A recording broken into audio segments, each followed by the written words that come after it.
Dear students, hello, good evening.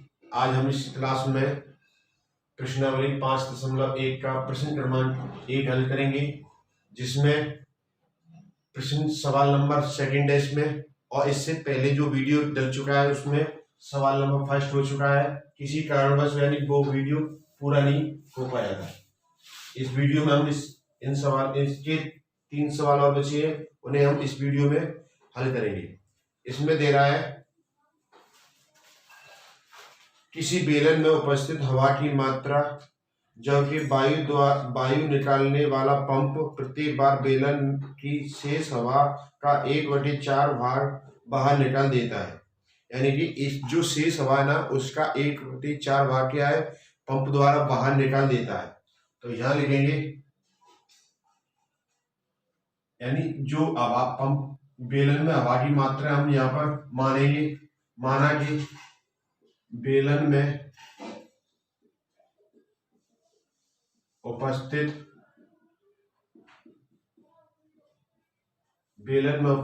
हवा बराबर h इकाई है, h इकाई है। यानी T1 बराबर कितना हो जाएगा हमारा h हो गया। अब वो कह रहा है प्रत्येक बार क्या है, पंप यानी कि पंप द्वारा प्रत्येक बार निकाली गई शेष हवा का 1/4 भाग क्या करता है, बाहर निकाल देता पंप। तो लिखेंगे यहां पर पंप द्वारा निकाली गई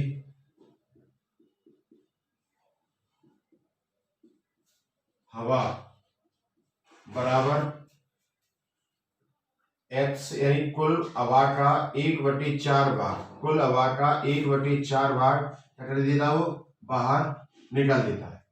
अब जब वो इससे अब कुल हवा कितनी हमारी h है और निकाल कितना रहा है h/4 भाग। प्रथम बार निकालने के बाद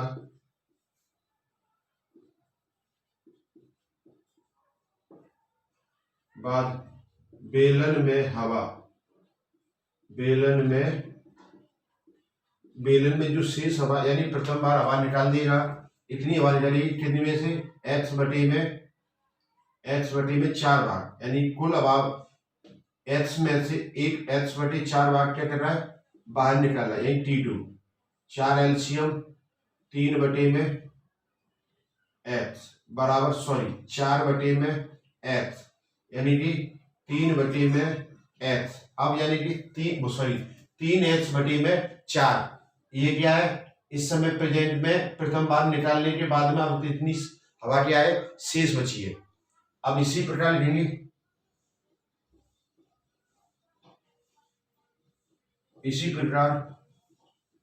दूसरी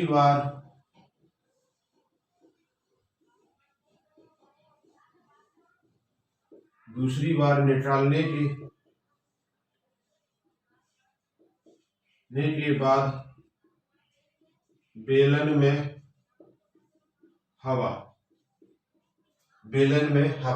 अब प्रेजेंट में शेष हवा बेलन में कितनी बची है, 3h/4 और कितना निकलना है, इसी का 1/4 भाग बाहर कर देना है। इसी का जो शेष का 1/4 भाग क्या कर देता, बाहर निकल देता। तो ये हो जाएगा T3। क्या हो जाएगा, T3 माइनस 3h/4 16, दोनों का एलसीएम 16, कितना बचेगा 3 यानी 4 12 x - 3 बराबर 9h/16। अब प्रेजेंट में दूसरी बार जब हवा निकाले तो कितनी बचेगी, 9/9x/16 बचेगी। उपर्युक्त श्रेणी यहां लिखेंगे उपर्युक्त श्रेणी के पद इस प्रकार है।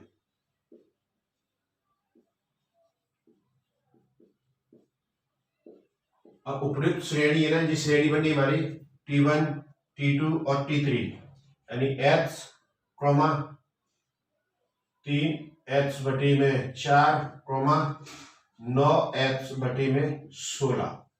अब जब यानी कि हमारे इन दोनों का डिफरेंस और इन दोनों का डिफरेंस क्या है, सेम आना चाहिए, तो वो क्या हमारी समांतर श्रेणी होती है। वो क्या होती है, हमारी समांतर श्रेणी होती है। T2 माइनस T1 बराबर T3 माइनस T2। T1 की वैल्यू नहीं है, T2 की वैल्यू नहीं है। 3H/4 माइनस H बराबर 9H/16 माइनस 3H/4। दोनों का एलसीएम 4, 3H माइनस 4H बराबर 16, 9H माइनस 4 12H। दोनों को घटाई जाएंगे, माइनस की H/4 कितनी आएगी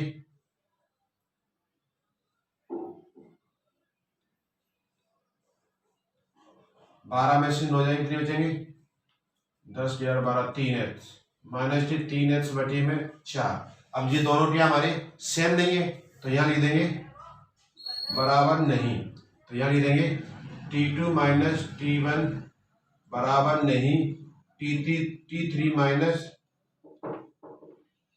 माइनस T2। और नीचे लिख देंगे यहां पर हम अतः उपर्युक्त श्रेणी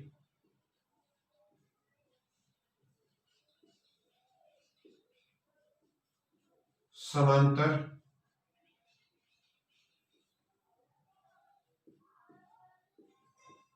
श्रेणी यानी कि एपी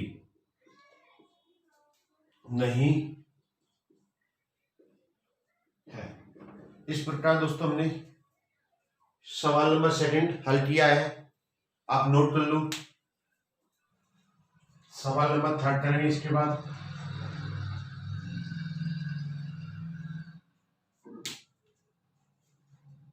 सवाल नंबर 3 में कह रहा है प्रत्येक मीटर की खुदाई के बाद एक कुआं खोदने में आई लागत, जबकि प्रथम मीटर खुदाई की लागत 150 रुपये है और बाद में प्रत्येक मीटर की खुदाई की लागत 50 रुपये बढ़ जाती है। यानी कि जब वो एक बार खोदेगा तो उसे 150 रुपये लागत देनी पड़ेगी, अगर उसके बाद में फिर और खोदेगा तो उसे 50 रुपये अतिरिक्त लागत देनी पड़ेगी उसे। तो यहां लिखेंगे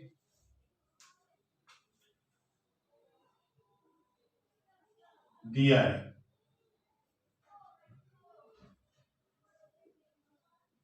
क्या दे रहा है उसमें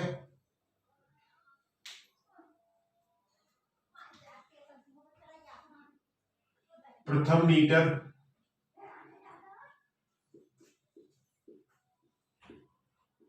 कुआं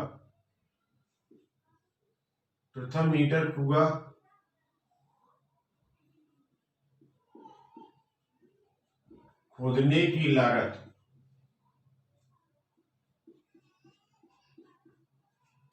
बराबर कितना दे रहा है 150 रुपये, यानी T1 बराबर कितना दिया 150 रुपये, T1 बराबर कितना दिया 150 रुपये। अब वो क्या रहा है, इसके अलावा अगर अतिरिक्त यानी कि खुदाई करेगा प्रत्येक मीटर की खुदाई की लागत 150 रुपये बढ़ जाती है। तो यहां लिख देंगे प्रथम मीटर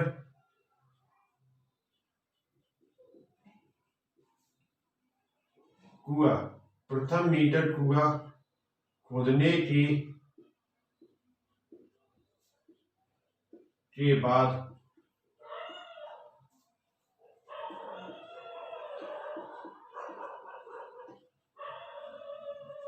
प्रथम मीटर कुआं खोदने के बाद अतिरिक्त प्रति मीटर खुदाई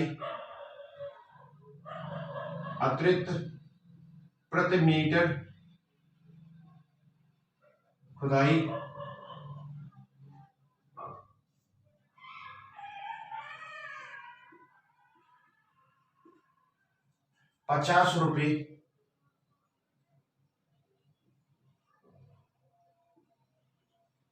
बढ़ जाती है। क्या हो जाती है? 50 रुपये बढ़ जाती है। तो दूसरी बात जब खोदेगा यानी कि दूसरे मीटर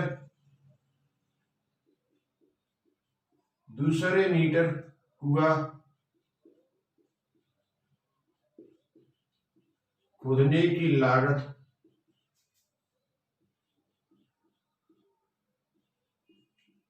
बराबर 150 प्लस 50 T2 बराबर 200 रुपये। कितने हो गए? 200 रुपये। इसी प्रकार तीसरे मीटर सेम इसलिए तीसरे मीटर कुआं खोदने की लागत बराबर 200 प्लस 50 बराबर 250 T3। इसी प्रकार चौथे मीटर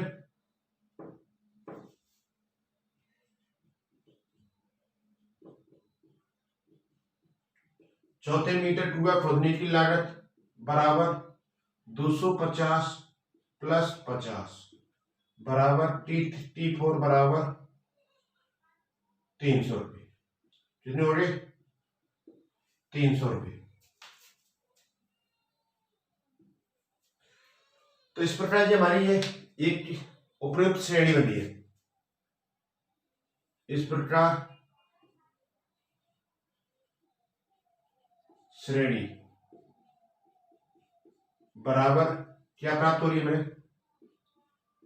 150, 200, 250 और 300। ये हमारी श्रेणी प्राप्त हो रही है हमें। अब देखेंगे हम क्या यह हमारी समांतर श्रेणी है या नहीं है। T2 माइनस T1 बराबर T2 की वैल्यू कितनी है? 200 माइनस T1 की वैल्यू 150 बराबर 50।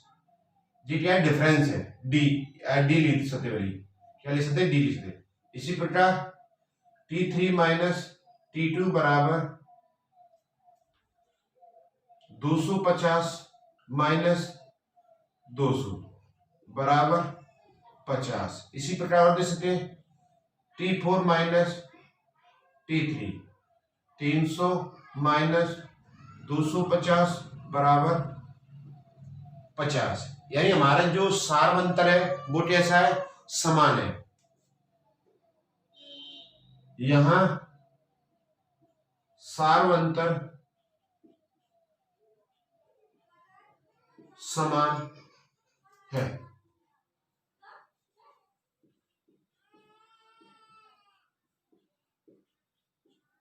इसलिए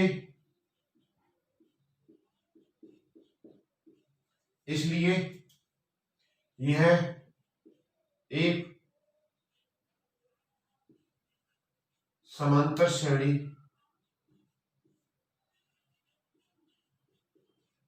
एपी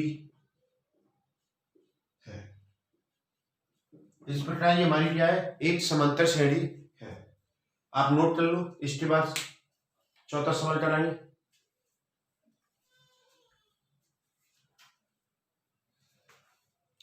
चौथे सवाल में कह रहा है खाते में प्रत्येक वर्ष का मिश्र धन जबकि 10,000 रुपये की राशि 8% वार्षिक की दर से चक्रवृद्धि ब्याज पर जमा की जाती है। यहां लिखेंगे दिया है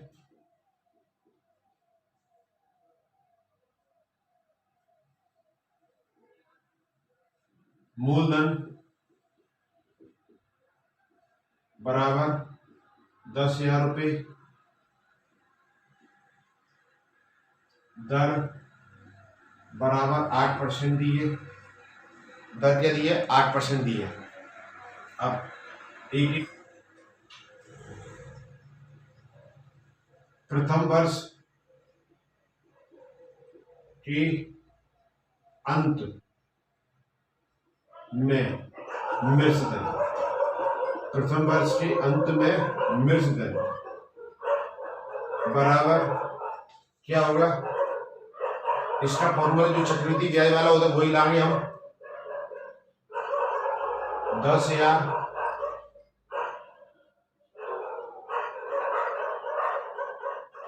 या तो पहले फॉर्मूले को लिख देते हैं m 100/t, यानी T1 बराबर 10,000 8/100 घातनी 1। दूसरे वर्ष के अंत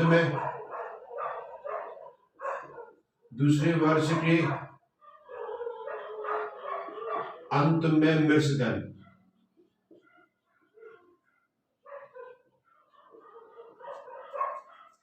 इसे मैं डायरेक्ट लिख देता हूं।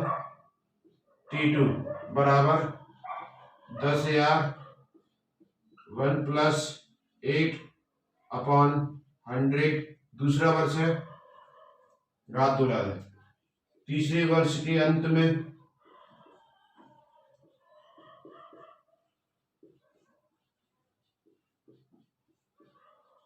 मृत धन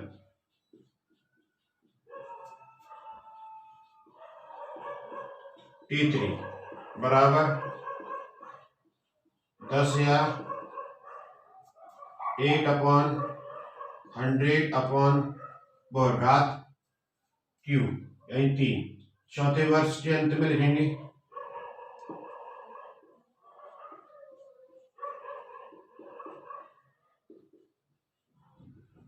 अंत में मृत धन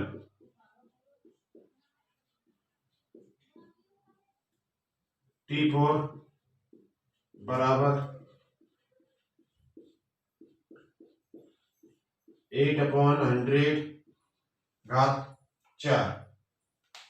तो इन सभी का जो मान आएगा यानी मृत धन आएगा वो कैसा होगा? डिफरेंस सम का कैसा अलग अलग होगा, दोनों सभी का डिफरेंस कैसा होगा? अलग अलग होगा। तो यहां लिख देंगे उपर्युक्त या उक्त श्रेणी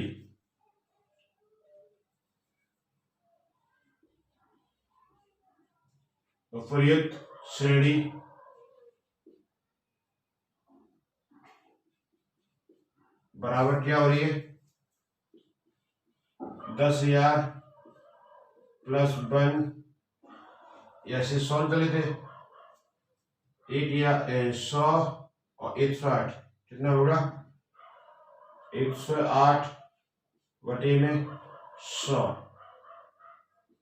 घात 1 है तो 1 ही लिखेंगे। 10,000 प्लस को हटा देते हैं 108/100 घात 2। 10,000 108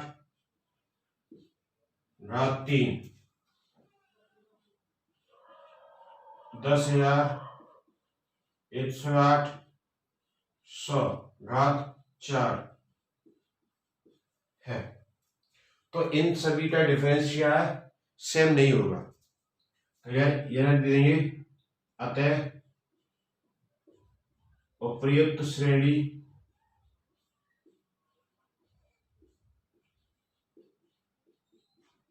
समांतर श्रेणी नहीं, उपर्युक्त श्रेणी समांतर श्रेणी एपी नहीं है। आप थोड़ा इसे बढ़ा सकते हैं। 10,000 108/100 10,000 108 बटे में 100 घात 2, 10,000 108 बटे में 100 घात 3, 108 बटे में 108 सॉरी 10,000 गुणा 108 बटे में 100 घात 4। तो ये हमारी कैसी है। और प्रत्येक वर्ष यानी कि एक वर्ष, 2 वर्ष, 3 वर्ष, 4 वर्ष, इन दोनों का जो चक्रवृद्धि ब्याज आएगा उनका जो अंतर होगा वो कैसा नहीं होगा, सेम नहीं होगा। उनका अंतर कैसा नहीं होगा, सेम नहीं होगा इनका।